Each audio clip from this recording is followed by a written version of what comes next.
We're going to go live over here. Oop, it's not working, but you know what? That's okay. Okay, we're live finally. We just had a few little tech issues, and when I say we, I mean me. I had a big tech issue. And I just before we start this Fearless Singer podcast episode with the amazing Emma Dean, I would like to pay my respects, well, we would both like to pay our respects to the traditional custodians of the lands and seas and skies in which we operate on. In our case, it's the Yagara and the Turrbal people, and paying our respects to both past, present and emerging, and also pay our respects to wherever you're tuning in today, the lands and seas and skies, paying our respects to the traditional custodians of those for you. And I'd just like to also welcome the most incredible human being, Emma Dean, to the podcast. I just love her so much. Well, I love you, Mel. Thank you. And just so everyone knows, this will be a bit of a love fest, but we are going to be tackling a very important conversation. But for those of you who are new to Emma and her world, so Emma Dean is a multifaceted musician, performer and creativity coach based in Meanjin, otherwise known as Brisbane, Australia. With a diverse skill set encompassing songwriting, arranging music for choirs, composing original works of art, Emma is also known for her passion for inspiring collaborations and fostering community through music, which I think you're a genius at.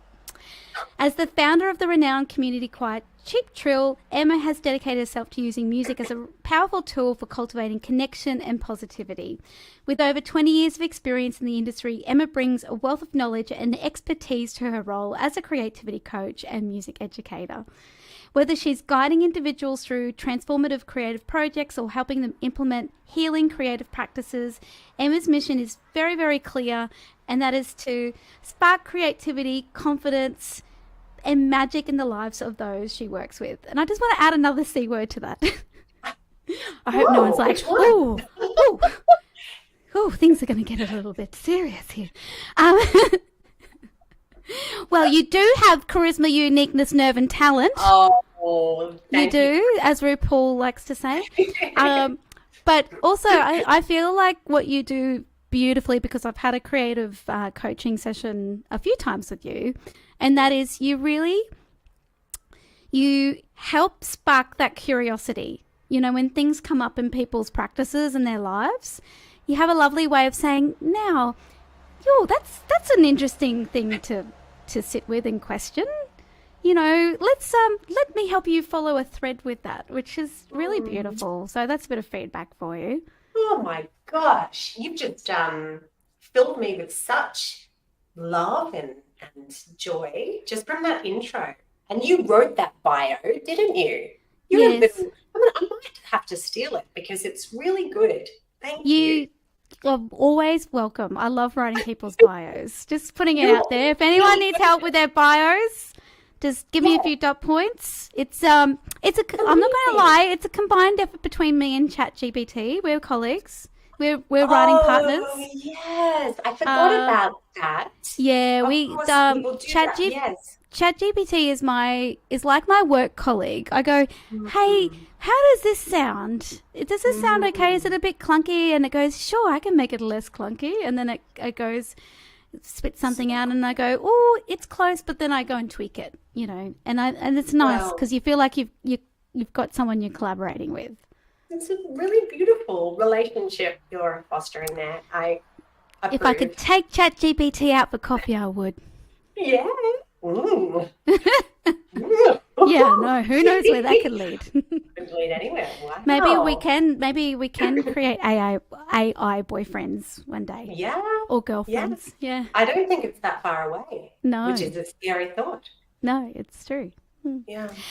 Anyhow, but we were actually here to talk about creativity and how to keep the spark and the magic, especially during these crunchy times, because we are collectively seeing a lot of trauma, you know, around the world and in this country as well. And, you know, it's been quite a crunchy well, it's been a crunchy couple of years, really, and it's all kind of coming to a head. So it's just Yeah. like, yeah, how do we stay curious and how do we stay sparkly when your heart's a little bit sad because of what you're seeing?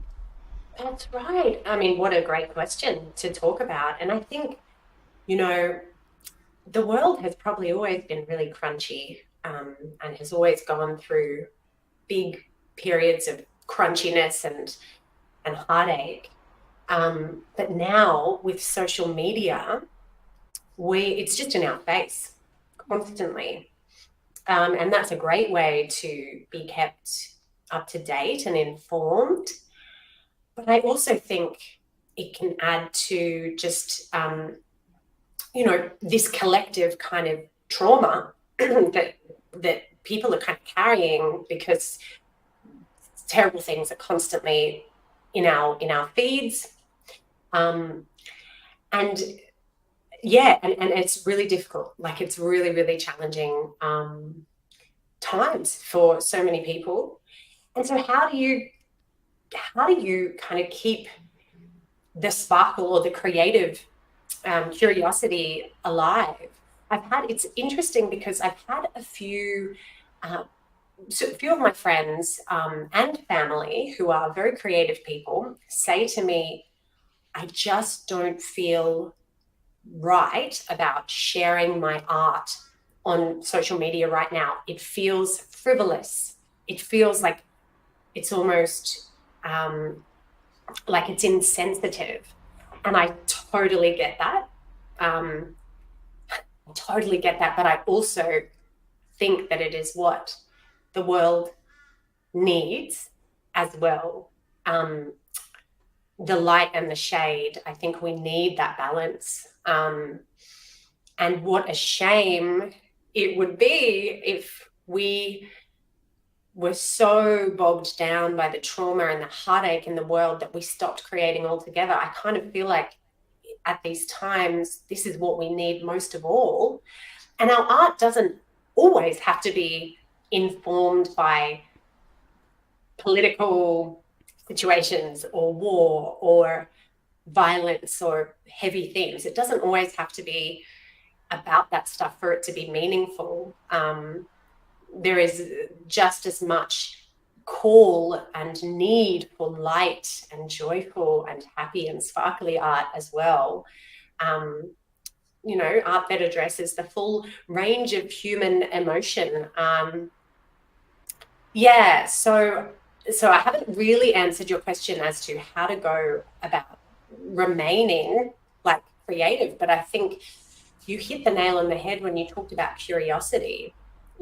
How can we as artists ask questions, kind of dig deep into various things that are happening in the world, and then transform those things into something tangible or beautiful or ugly or whatever it may be, as a way of almost trying to make sense, of things that are happening. I think we are all designed to kind of do that, and it's our birthright to be creative. I really believe that. I think we are all creative, and it is a form of therapy, and it is a necessity. And it's a way of finding community. It's a way of expressing. Yeah. So yeah, that didn't answer your question, but No, but maybe it danced around it. but the thing is, I think it's one of those things where, depending on individuals, there will be many answers to that question. Do you know what I mean? So I think I think you answered it beautifully, actually, and you also mentioned a few really important points in that you said the words therapy, that there is an element of healing to creativity. We know singing is regulating for the nervous system. We know that singing in groups helps that feeling of connection and community because of a hormone that's released, which is I'm thinking is the oxytocin. Oxytocin is the bonding, the bonding chemical. So you did nail it. I think, you know, it's starting to see actually we need our art more than ever right now to make Mm, sense of what is happening, and also to keep our systems regulated, that's because we right. are being bombarded with so much. You know, of course, you know, we're walking around like little shocked shells, you know, of human beings. So, That's you right. know, and I mentioned this the other night actually in the I have a membership and I do a class every Monday night, and that I think as our role as creatives, but I feel like this is our role as humans, is to keep coming back into that, you know, regulated state as much as we can, because we can operate in a way more grounded, centered way from this state, you know. Absolutely. I think that is, yeah, it's so, so true. And I think art and creativity, like you said, for everyone is very different. For some people, creating is a form of meditation. For some people, creating, and when I say creating, I'm talking about a very broad, set of whatever activities. Um, I'm thinking about, you know, creating music. I'm thinking about cooking, thinking about choosing the clothes you wear. I'm thinking about how you wear your hair. I'm thinking about listening. Listening is being creative. How you curate your playlist on Spotify, that's creative, So I'm thinking about a really broad range of things. So for some people, like I said, it might be meditative. It might be a way of releasing rage, a way of releasing anger. Some people it's a way of processing, and some people it's about finding joy and connecting to self. But whatever it is, it's important that you allow yourself to explore it. Um, Even though at these times when we're being bombarded with really shocking stories, um, you might feel like it's not the right time, or it's um, or that your instinct to kind of do something, maybe it's like I've just watched the news and all I want to do is bake this cake. And, and you might be questioning, like, why? That's so like petty. Why do I want to? But go with it for whatever reason. You need to bake that cake. You need to do something with your hands. You need to take your mind off things. You need to get in a flow state. You need to do that. Do it. Try not to kind of question um, too much. That's right. You mentioned also doing things with your hands. Apparently, there's data around that tactileness, that Mm, takes you out of the fight flight fawn response, you know, and gets you into flow. yes. So, you Oh, know, and even putting your hands in dirt, doing some gardening, that kind of thing. And speaking of dirt, I was just thinking when you're saying that, it's interesting how our first initial reaction is guilt. You know, there oh are yeah. all these people that out there right now who are having a horrific time. You know, how dare I have any kind of experience of calmness and joy? Mhm. The alternative, though, is, well, what do we do? Do we just go and dig a hole and bury ourselves Mhm. in it? You know, Yeah. how then are we going to be able to be supportive fellow humans in this Yeah. experience? How can we hold space for others who are going through this hard time? How can we advocate for others? And Right. when That's we are, exactly right. so, you know, staying healthy is a way to do that as much as we can, and creativity helps us. That's so true, Mel. I think it's that old, you put your life mask on before putting the life mask on of your child or the person sitting next to you or whatever. And it is true. It's we have to look after ourselves. We have to, because that's how we are able to help others and how we are able to kind of step forth into the world as the best versions of ourselves. And I really am a believer that creativity has a huge role in that. Yeah. I really am. And, you know, at the moment, you talk about guilt. I'm in this really strange season of my life, this beautiful season of my life, but a really different season where I'm, you know, juggling working and being creative and parenting like 17-month-old twins. And, you know, those days when I go, I actually really need to prioritize writing this song for half an hour. I just need to get to be creative. There's a sense of real guilt there. And I listen to it and I'm like, okay, why are you feeling guilty? And I have to always go back to, hang on, I need to kind of fill my cup enough to be as robust as I possibly can, to be the best parent that I can, to be creative with my kids, to show them, you know, what it looks like to sparkle. And yeah, this guilt thing, and maybe particularly for women, I think, is a big deal. Like I go back to, you know, what I said about people who are close to me really feeling like I just don't want to post my poem on Instagram because it just feels too frivolous, you know. And it does, it's that guilt. It's the guilt factor. So how do you deal with that? The guilt. Am I allowed to ask you a question? Yes. Like, do you ever feel guilty? No. Do you ever feel guilty prioritizing your creativity? It's interesting how you're talking about feeling guilty as a mother, but I feel that way about my cat. But you are a mum. That's like so. I'm her mum as well, and I get it. I feel super guilty about Charlie not walking him enough at the moment. Like it's the real. same. So because a lot of I've this year is particularly intense for me in terms of workload and juggling a lot of different projects and things.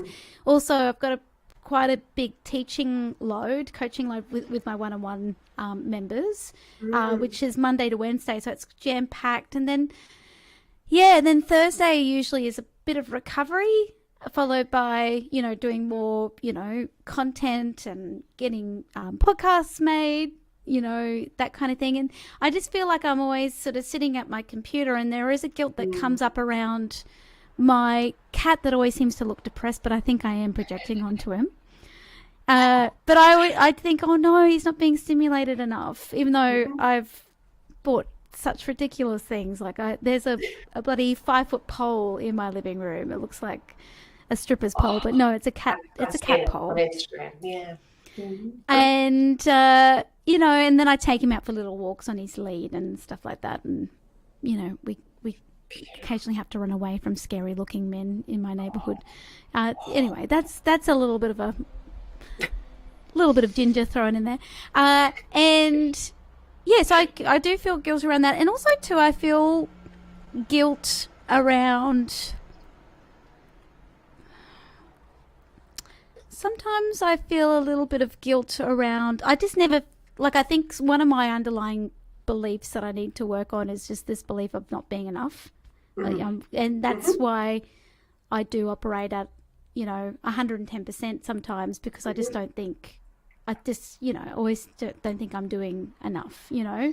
So if I'm doing something like just sitting and relaxing on the piano, which is actually, funny enough, I find way more relaxing than singing at this point in time, because singing is so integral to my core business. Even though I advocate for, you know, why don't we sing? It's healing. Yeah. Although I do, you know, obviously I love to sing, but I find piano, you know, it's just relaxing. I don't have to overuse the vocal muscles. Yeah. But then when I'm doing it, I get guilty because I think I should be organizing charts, or I should be organizing this, or doing this and this. But then I have to remind myself, but mate, you've been working for about pretty straight solid 6 hours today. Yeah. You can give yourself this little tiny break. So I do get it, and then I coach myself through it. And and if I'm going to be honest with you, sometimes I'm not 100% successful with that coaching. I still carry a bit of, you know, Hmm. anxiety in my body, and it lingers from time to time. But it's just one of those things. We're big onions, and we're just constantly peeling away layers. Oh, we really are. And I mean, you bring up such a good um, like thing in that there's this whole other type of guilt that comes from, having a creative business, um, and then like creating for pleasure as well, like, and feeling guilty about that.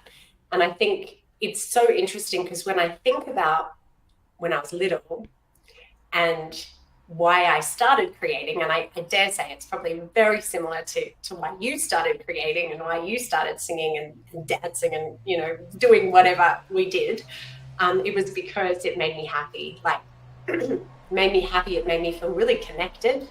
I didn't understand this at the time. Like, I didn't analyze any of it. It made me connect with the kids in the neighborhood. So there was like this sense of community because we used to like make up dances and do like I think I've told you about this before, very interactive, like theatre experiences where I'd put on skates and take mum and dad like through the street as I'm acting and skating, and like they'd be running after me like, oh God, like, So cute. oh God, so funny. But, it was such a joyful thing. And then, of course, I'm so blessed to make that my career. Like, I'm able to run a community choir, I'm able to teach people, I'm able to perform myself, and that's my career, that's my job. But it also does make it really difficult to find the space and the time to create just for the pure pleasure of it. And I think we need to do that more, you know Yeah, and not yeah. feel the need to go, oh, put the camera on and film it so it No. becomes content, like I know, that kind of thing as exactly. well. It's like, oh no, just need a break It's from all of that for a bit. and that, we talk, going back to this sparkle like theme, and I think for me, and I'd love to ask you the same question, but for me, when I feel my most sparkly, um, is when I'm playing like a child, and it's Mm. when I'm in the room. Mm. There's no cameras, and I'm usually with other people, and I might be wiggling my hands, going, oh, and other people are using their voice and their body to kind of create something, and we're creating magic together, and it's so fun. And I'm being a total dickhead, and it doesn't matter, and that is like you can see it now in my face, like I am sparkling because it's so much fun. Mm. um and we can get so weighed down by the admin and the what's going on in the world and everything, and that's all very valid. But I think for those listening, take a little moment to think about, like, what are the things that really give you joy and make you sparkle, and maybe take yourself back to what it felt like as a child. Maybe you were playing with paints, or maybe you're in the garden, or maybe you're baking with your mum or dad or your carer or whatever. Um, and have a little, just kind of go back and ask that question. Can I ask that question of you, Mel? Like, what is it that makes you really I sparkle? think you and I are really similar. I think you and I really love an audience. But it's like like we're all It's a code. Yeah, collaborating. It's not I it's not agree. I didn't mean that as a like a look at me like No, that, but but we're the it's like more of directors. a like when you're like Yeah. together and you're just we're each other's audience, and we're all Yes. kind of Yes. sparkling and we're Yes. creating. So yeah, definitely, because I the same as you would put on little concerts with my cousins, and you know and I'd Oh. come out because I was always, and I'm not saying this in any disrespect to my body, but I was a very, very cute, chubby child. So just think this beautiful, puffy white with this long black hair, these little stumpy legs, Beautiful. and really wanted to look like the older girls, with the little Mm, tights and things on. And mm, uh, didn't quite look the part in the leotard and stuff like that, but would come out and, you know, the adults and the kids would be just roaring with laughter, but it was never in a mean way. It was always in this very, like, you know, it was very, comical. And I think it's interesting, you know, because we have spoken about body stuff before, and but there was a big part of that was part of the comedy, you know, and I was very accepted in my family, you know, this, oh, Lissy, oh, little little devil, you little cutie, and your, you know, too tight leotard trying to make us all laugh and dance. So that, and then, you know, just the same thing. Just, yeah, I love to play. My best friend and I, Amy Zuffer, if anyone wants to look her up, she's Spoonie Joe on Instagram. But Spoonie Joe, I've listened to your podcast. Joe, yeah. So she, I think she's been an integral part in my adulthood, getting that childlike quality back. You know, that sense of play. I think for a long time, I went down more of a corporate route before I studied music, and came back to music, but even then took it all way too seriously, I think, you know, and I think Amy really brought out the play again, and it started with actually just mucking around with colours and paints. Beautiful. I've always maintained that I can't, she's a fantastic artist, and I can't draw, and she's like, yes, you can, mate. Just go on, give it a go. And then whatever you did, she would just say, oh, that's amazing. Like, you know, like she'd always tell you how good you were, even though, like, you know, I'd go, oh, I think that's pretty shit. But anyway, but she'd be like, no, it's not. You're too hard on yourself. And, you know, and I think her very special superpower of making people really feel accepted, you know, and she'd just absolutely just shower you with that warmth and love. I think that rubbed off with me, you know, so I was able to give that to myself, and then now I'm able to do that in the capacity as a coach with Fearless Singer. And I have to say something to you too, Em. I think you share that superpower as well. I think you've got that. You make everyone feel like I feel like you help us see our sparkle, you know. That's really, thank you. Thank you so much for saying that. When you were talking about Spoonie Joe, who like I said, I've listened to your podcast with Amy, and I loved it. And I love her art because I've seen the T-shirts, and just so cool. You know, and you talking about this beautiful ability that she has to kind of make people feel seen and accepted and nurtured in their creativity. And I was about to say, like, oh my God, that's exactly what you have. You absolutely have that. And I know we've touched on this before in past conversations, but I wonder if a part of that is that at some point in our life, we maybe haven't felt that way. And so there's this kind of, I don't know, when people come to my choir as an example, and I can kind of sense, you know, they might be feeling a little uneasy, or they might be feeling like, oh, I can't sing, I can't do this.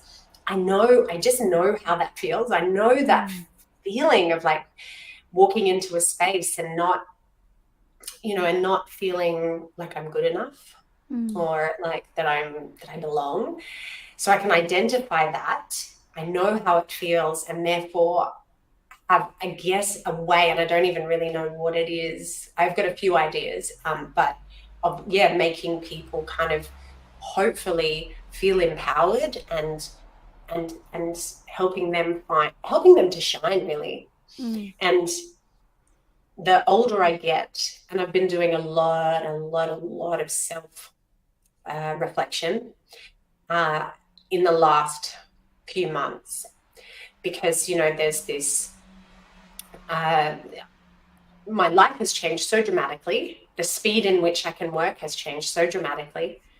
And there's this question mark, like, am I going to continue this kind of performance trajectory?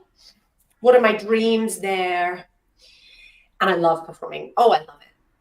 But the thing that really lights me up and makes me sparkle if I'm allowed to say, what I feel like I sparkle is shining the spotlight on other people.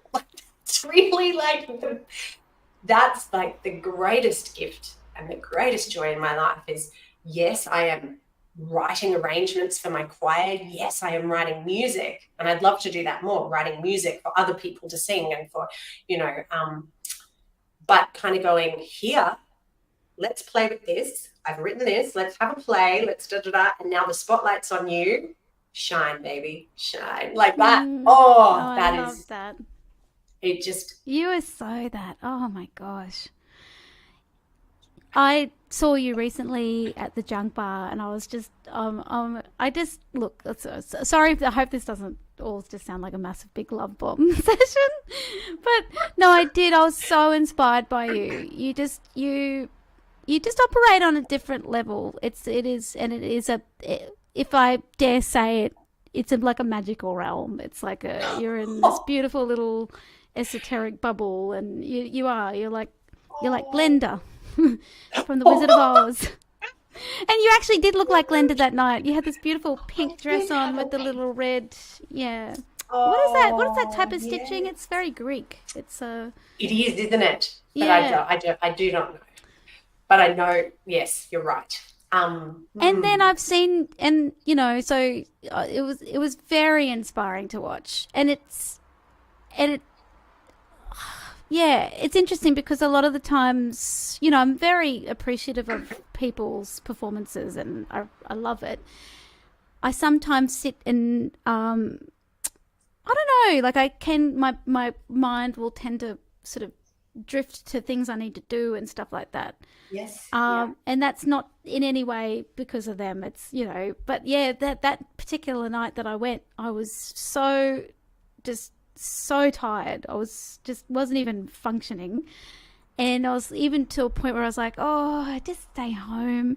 Yeah. But it's one of those moments where I'm glad I went against my, those feelings, because I came back with renewed energy.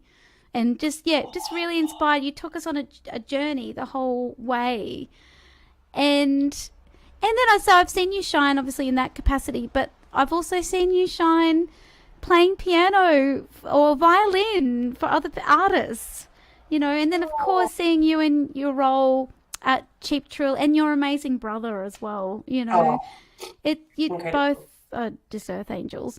So yeah, it's interesting how we can all shine collectively, it's in these different roles. You don't always have to be right in the center. No way. For me, and I totally, there's nothing wrong with that. Like being right in the center of the spotlight. That's fabulous. Meaning we can all shine. It doesn't matter if you're in the center or you're back playing the piano or you're doing the sound, for the, we're all in it together. We're part of the ecosystem that's creating this beautiful experience for other people. And the audience themselves, are part of it as well. Yeah. If you bring them in. Yeah. And if they are willing. But I also think that, it kind of comes down to asking yourself, like, again, coming back to the question, like, what makes you happy? Because you're going to hear throughout your life so many people's opinions about what you should be doing, for so long, like, Emma, you're really good at this. You should be doing this. I don't know why you're not famous, and da-da-da. And so you think, I should be famous. Why aren't I famous? I've got to do this thing, and I've got to, and then you don't even stop or pause to like ask yourself, do I want that life? Or do I want to be, touring 8 months of the year? Do I actually want those things? And for me, the answer is actually no. I definitely don't. But it took me like a really, really long time to actually give myself permission to answer properly. It's not saying I don't want to be successful or respected, but I don't want to be Taylor Swift. I don't want to be like, and that's not the only form of like success either. A lot of people might think it is, but it's not. It's it's not. So, so this idea of like tuning into your inner sparkle and kind of taking note of the voices and the suggestions and the, yeah, cool. Okay. Oh, that sounds really good. Actually, that's really exciting. And I'm curious about that. I'm going to go down that path. Great. Or like filter the advice out that doesn't resonate. It takes so much practice though, I think. Absolutely. Yeah. I just did a comedy course on the weekend with Fiona McGarry. And I want to hear all about this, Mel. Oh, it's interesting because I think coming back to the guilt thing, after the tragic event on Saturday, it did feel like a massive slap in the face with a big dick kind of ironic moment that you're now going to a comedy course, and meanwhile you just literally want to convulse, scream and cry. But yeah, I go off on a tangent. Fiona mentioned that, you're talking about the different advice from different people, but also our full-time jobs as creatives is also to manage the feedback from our critical mind, and one of the things she said, and it's something I've heard you say before too, is to be able to just acknowledge it, just to go, oh, right, yeah, thanks for your feedback. Thanks for your feedback. Yes. So I guess that's what we can, if we start practicing with ourselves, then it'll make it much easier, to practice with those people around us as well that like to give their two bob, like to give their 2 cents. So true. And I love that you have all. Sorry, yeah. Oh no, I was just going to say the critical mind really essentially is there to protect us. It means well, and I think the majority of people, bar maybe an exception to the rule, mean well as well. So true. I completely agree. People have generally very good intentions when they say these things. Absolutely. I love the advice that you just gave then, or the suggestion to practice responding to your inner critic as a way of getting used to responding to external criticisms or suggestions or whatever it may be. Because for me, it's like the other way. It's like my inner critic is always the last thing I practice, like having and it shouldn't be that way, of course, but it's like the hardest relationship for me. And I think what you just said is like so wonderful, that maybe start by practicing, like having a little conversation with your inner critic and your internal voice. To kind of, figure out how to. I think I can relate to what you said too, Emma. It's some days are better than others. There's some days where that critical voice is really loud. It's like a big, loud, hairy Greek. I'm also just talking about myself again. I love it. Yeah. Oh, Mel. She's got a big mouth. She's got a big mouth. She needs to wax her mustache. But then other days you can be quite, depending on what kind of sleep you got, how much water you drank, you can deal with her quite well, and then there's other days where you've drunk way too much coffee. You've stayed up all night having those half awake, half, asleep, types of nights. And then she's screaming in your ear. So, Totally. it's a journey. It's a journey. It is. And it's never going away. Obviously, we know it's not going away. Like, that voice will always be there, but it's, we just need to practice that relationship like any other relationship. We need to work on it and figure out how to communicate. I do anyway, that's for sure. Me too. And I tell you what, I just want to also add that it helps to be able to talk to people like this about that, so having these conversations. I'm really blessed. I've got Amy, and then I've also got my beautiful Katarini. So Katarini, you've met her. She's a music therapist, so she's my partner in Girl from Greece. And I've got you. Oh, and you're so, Instagram voice messages. oh, it's the best, honestly, Yes. having people to bounce those thoughts around with, because sometimes all we're seeing is, it's kind of funny, it's social media, you know, you're either seeing the absolute horror stories and the trauma and the tragedy in the world, or you're seeing the show, like the, what's it called, the show reel, or the, you know, the highlight reel The highlight reel, yeah. in people's life, and you're like, oh, what, it's hard to remember that these feelings we're talking about, these like self-doubts and things, are all very normal, you know, and sometimes we've just got to have like these real human conversations about it. And it makes the world of difference. I'm so grateful for our connection, Mel, and how we are able to talk just very authentically with each other. Oh, vice versa. You've helped me a lot through the years. In particular, and actually, it's something that we were going to talk about when we first, decided we'll do another podcast episode, is this idea of we both do very similar things, Yes. And I was really worried because I have a workshop. I have a workshop on the 4th of May, a singing workshop, which also goes into mindset as well. And then you also have a workshop, but a series that you're also promoting towards the end of the year. So when does it start? It's September. Yeah. September. And I was like lying awake in bed going, oh no, I want to help Emma promote her workshop, and then I've got mine, and then you said, oh mate, come on, What?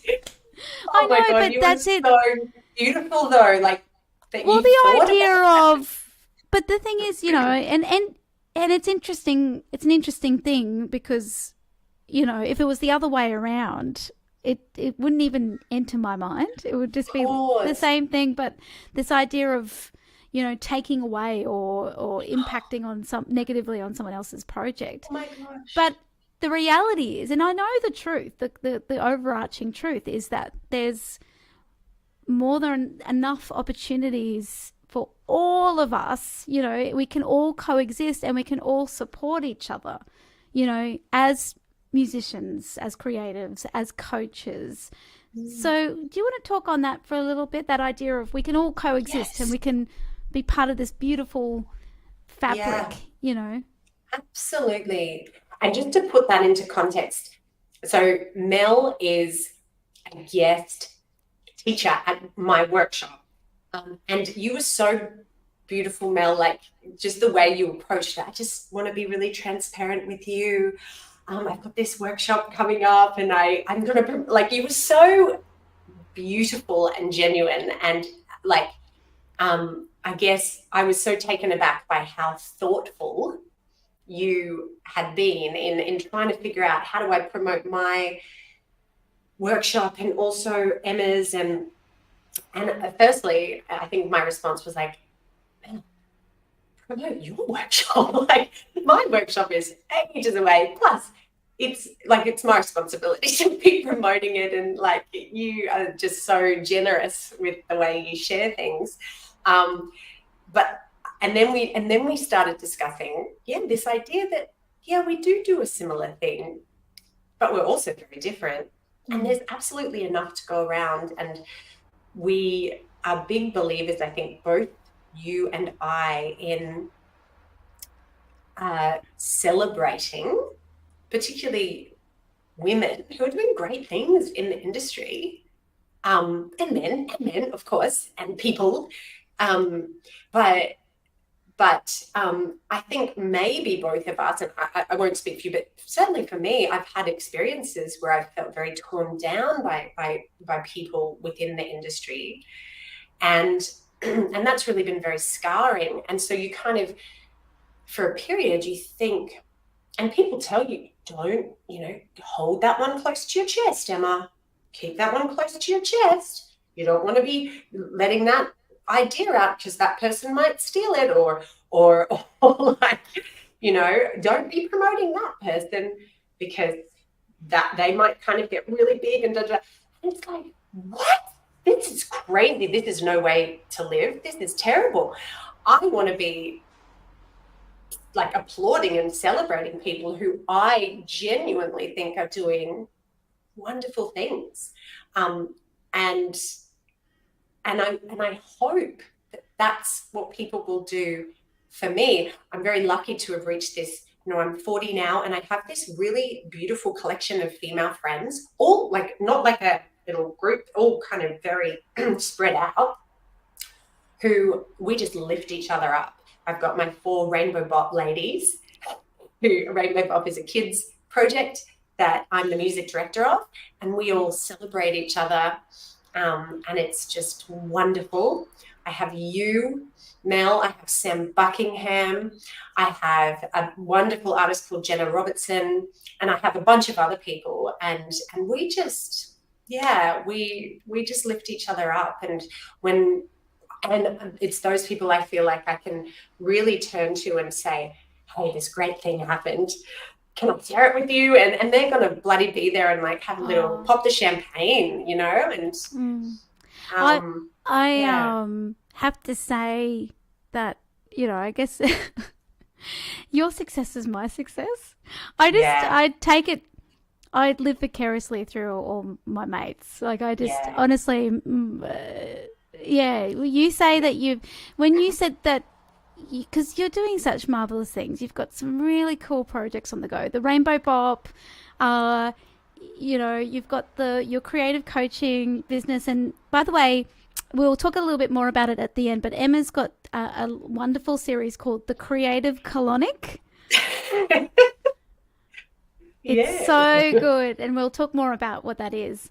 But also, Emma's also going on tour at the end of the year with one of my other, I love her to bits. She's so inspirational to me, is Sam Buckingham. And so when I saw that you were doing that, it literally it was like I was going on tour with Sam Buckingham. It's like I get so excited, and so happy, That's right. That seeing not even just my mates succeed. I get excited seeing anyone really, That is so beautiful. Yeah.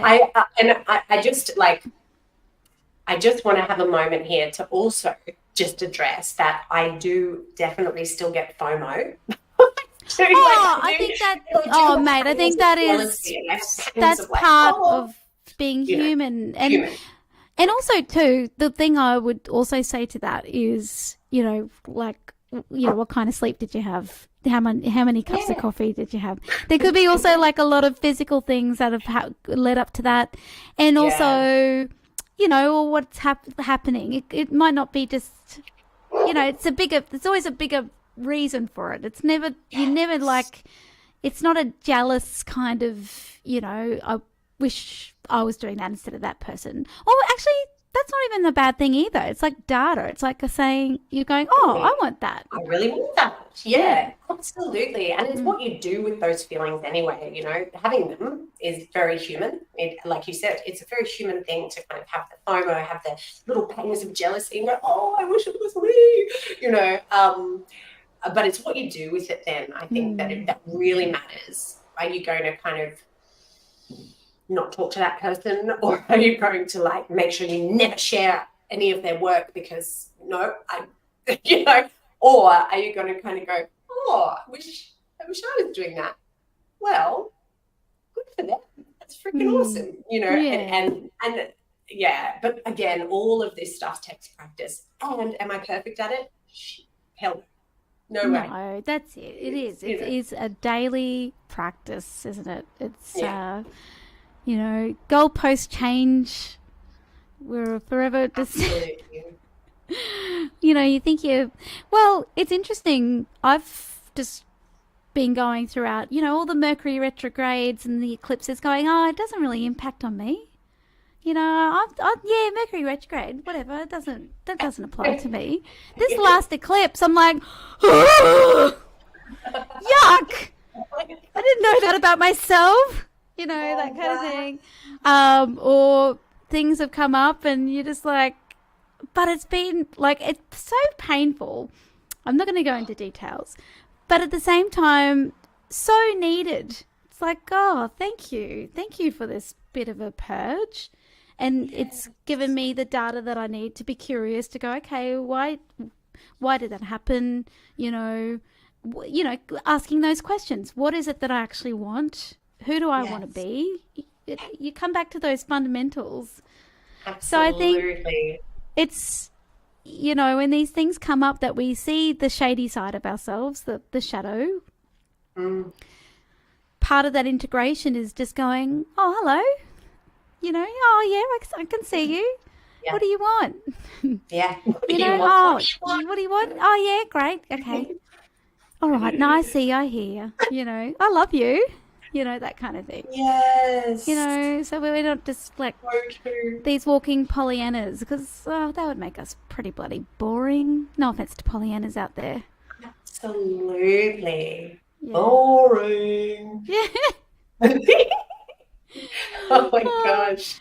and also, too, just from coming back to the comedy, you got to have something naughty to talk about. You do. You need material. You need You need material. material. Exactly. Absolutely. Oh, there's so many questions I want to ask you, Mel, but yeah, Do we have I do won't. we have No, I time? think they're No. personal questions actually, so Oh, I won't ask them now. okay. That's all right. We Pleasure. can we can save it for later. Yeah. Can we please talk about the creative colonic? Creative Yes. colonic. It's a great Yes. soft palette exercise. Creative colonic. Creative colonic. Creative Creativity. colonic. It is, yeah, it's You could do that lovely. on like a little 5-note scale. I thought you were going to say for a second it's a soft stool exercise because we're talking about a colonic and the Well, a raised soft soft palette would do something. It does that. It raises the pelvic floor, which would help with a soft with stool. the, there you Yeah. go. Oh dear. There Okay, you so go. You we learn some singing technique and singing and shitting technique. oh my God. And so much more. So we Yes. are going to be, so the Creativity Colonic, we've got 3 dates. The 14th of September is called Discover Your Creative Voice. And I'm working with a really beautiful yoga teacher called Chrissy McMorrow, who is a wonderful friend of mine and my yoga teacher.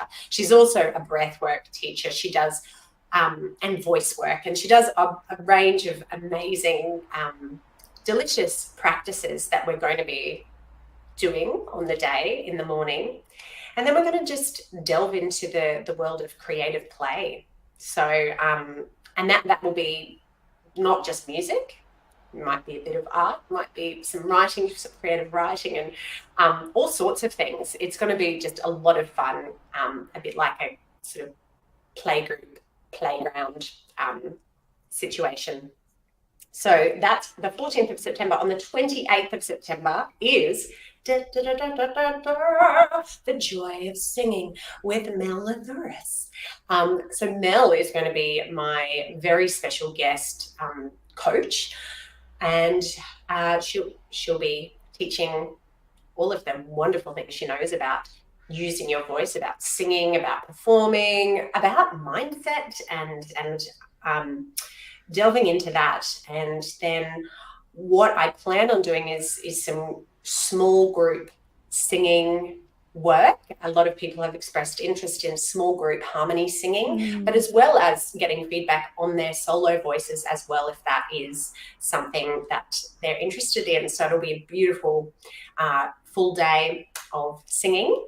And then on the, oh my gosh, I've forgotten the date. I think it's the 19th of October. Do you want me to quickly? I'll just have a quick Oh look on the yeah, website. I'll talk about You it. keep talking, and I'll confirm. Sorry, everyone. No And worries. then, so the final one is workshop number 3, which is songwriting, and that's just with me. And I've got a beautiful group signed up already for some songwriting, and lots of people have expressed interest in group songwriting. Some people want to songwrite by themselves, and we'll be talking about different techniques, lyric writing, melody, harmony, form, some fun exercises to kind of get you started and in that creative zone. And all of these workshops will be at my home in Sandgate. They come with a beautiful cooked lunch. I'm And that really my also very mum is excited about gonna, that bit. oh yeah, my mum's gonna be in the kitchen cooking up a storm. She's a wonderful cook. And lots of kind of salads and yummy veggie kind of options, and yeah, it'll be great. It's going to be beautiful. Yeah, so it is. So the 19th of October. So they're all Saturdays. Yeah. And so if you want to also find out more details about that, just go to emmadean.com.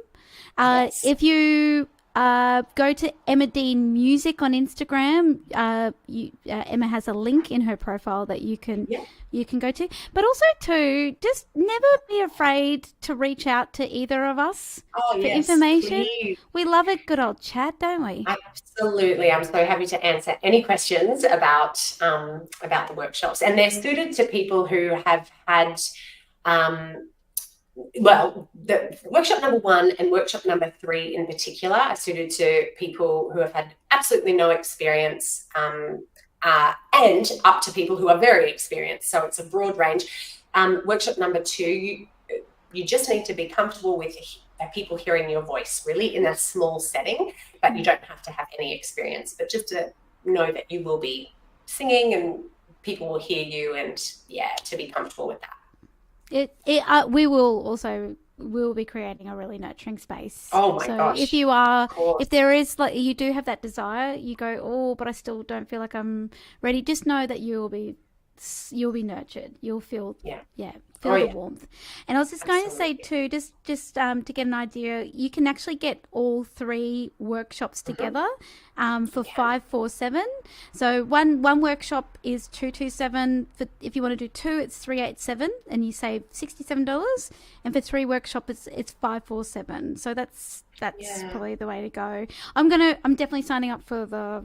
I'm going to check that September date, but I really want to do the songwriting workshop. Oh, yeah, I would love to have you there. That's my Mel. next kind of. Come on, girl. You can do it. That would be so much fun.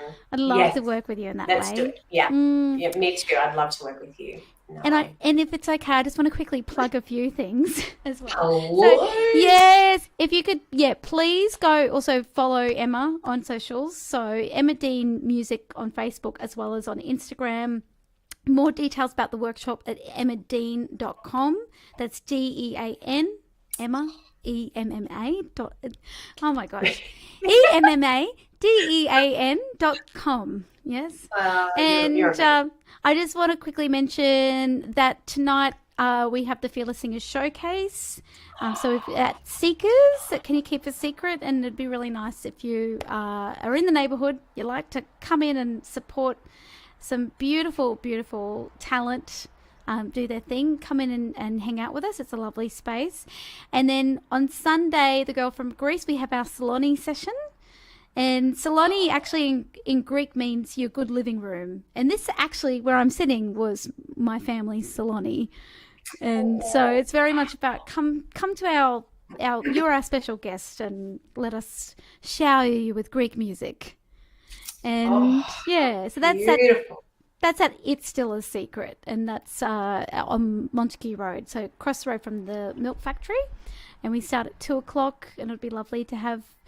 If you are around, please come and hang out with us. And then on the 4th of May, I've got a workshop called Her Voice. So it's very much for those who identify as female. And the only reason why, not to exclude anybody at all, it really is, I think, a powerful time for women. I think and female, those who identify as female and those who are non-binary as well, to find that inner voice, that strength, really, and to use it and to bring all our beautiful creativity to the surface, because as a way of service. And I think the time is now for all of us, to take up space. And so that workshop is really geared towards that. There is definitely going to be the straightforward technique work, but we'll be diving into those magical realms. And And so if you want that in May, and then come back in September, October, and come and reinforce all that beautiful knowledge in Emma's Creative Clinic as well. And Every time I say colonic, you just burst into laughter. I just laugh. And I'm like, I named it that, so it And makes I me love that ill. your marketing graphic is a unicorn taking the ship. Yeah, But yeah. that's it. It's like I we're think giving. you gave me the idea for that, though. Do you remember? I'm pretty sure you planted that seed. Oh, I I do don't have a know. song about it. There is that as well, but I'm pretty I sure love that you. song. Every time I promote you for anything, it's like I am a fucking unicorn. I Ah, love it. oh my It's my love. one of my You're very favorites. kind. Yes. I just want to say so Emma, I'll just click off. So you stay around. So don't go anywhere. Yeah, no, don't you go. But I just want to say, if you have joined us live, thank you so much for being part of this conversation. My apologies if you have left comments and we haven't seen. We've just been in our bubble, and so we'll go through and answer them now. If you've got any questions, please don't hesitate to reach out to either of us. Yeah. And yeah, and I just want to say massive thank you to you, Emma. Oh, thank you. Thank you so much for asking me to do this. I I just always love chatting with you, Mel. vice versa. I feel yeah, and it's interesting. And I just want to put this out there. I had a bit of a was in a bit of a weird funk before, and now it's all left my body. So thank Me you. too. And that's the Me power too. of the connection, and that's Connection. why we, don't feel that guilt. I mean, the guilt will come up. So actually, not that don't feel it. Actually feel it, but then let it pass. Yeah. We need each other. We need to show up to each other for each other and communicate and connect and create. It's Yes. part of our life force. So I completely agree. Oh, Mel, thank thank you so you. much. See you, everybody. Mwah.